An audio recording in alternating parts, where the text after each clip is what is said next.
Well, Trudeau's campaigning, the latest, as well as we're going to be mandated to his every whim if he has his way, is the climate crisis. Why, it's a veritable climate emergency, quote unquote. Boy, oh boy, didn't that turn into an emergency real fast? And perhaps conveniently. But anyways, green initiatives. We're going to cut petroleum use in half. Oh, yeah? Tell me how that works. He says he has a plan. Nobody else does. Well, tell us what that plan is. How you figure you're going to cut it in half overnight. Unless you wipe out half of the population. We won't get into that. But look at it this way. He said by 2030, so not quite 9 years from now, no more petroleum vehicles. Everything's going to be electric.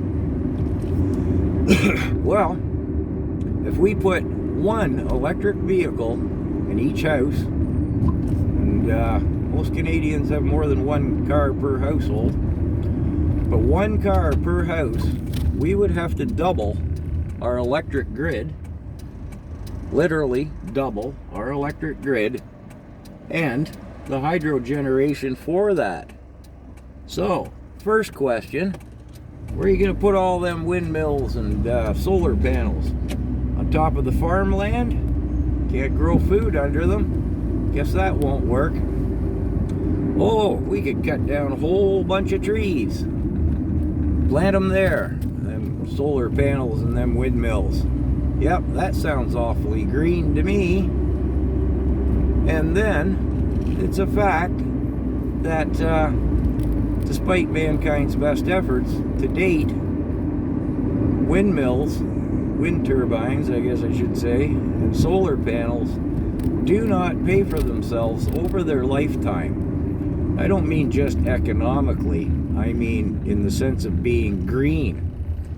They consume vast amounts of petroleum products to be made, in the turbine's case, to operate, and then to dispose of them. The turbines are a pathetic mess, to put it mildly. The solar panels are toxic, and we have no way at this point in time of dealing with them. Not to mention they're going to be made in China, who's nobody's friend. But that aside, how do we pay for this? He's already run us into a hole that is frightening, to put it as a mildly. That's an understatement. And think about it, to double our grid and to double our hydro generation in any sense, yet alone through turbines and solar panels, where's the money gonna come from for that? I can't begin to imagine where it would come from. It's we'd be so far in the hole we'd never get out. And again, they don't pay for themselves over their lifetime. Yep, so this is what the man's running on. 2 platforms. Mandatory vaccines for all. That there might be some health concerns with that unto itself. Be damned. I'm sticking to my guns on that one, he says. Mandatory. And where does the mandatory start and end? And a green initiative for a climate emergency, that is simply ridiculous to begin to think that we could pay for that, especially all in 9 years. Oh, wow. Not to mention that there's money in oil.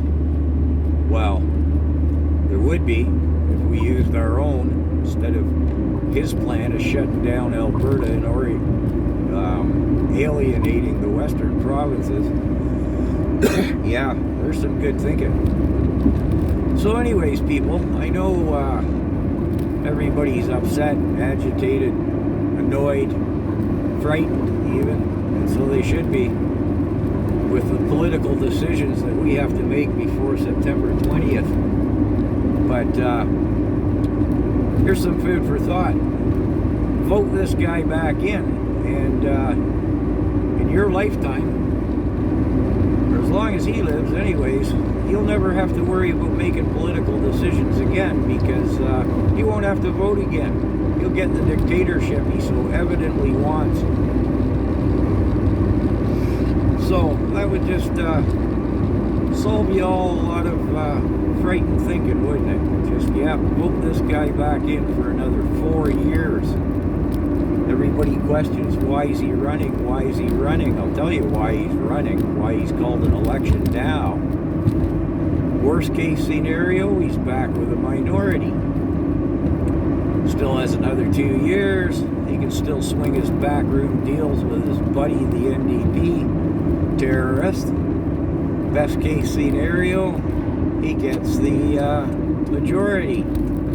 And, and for 4 years instead of 2, either way. Clever ploy. Wonder who figured it out for him.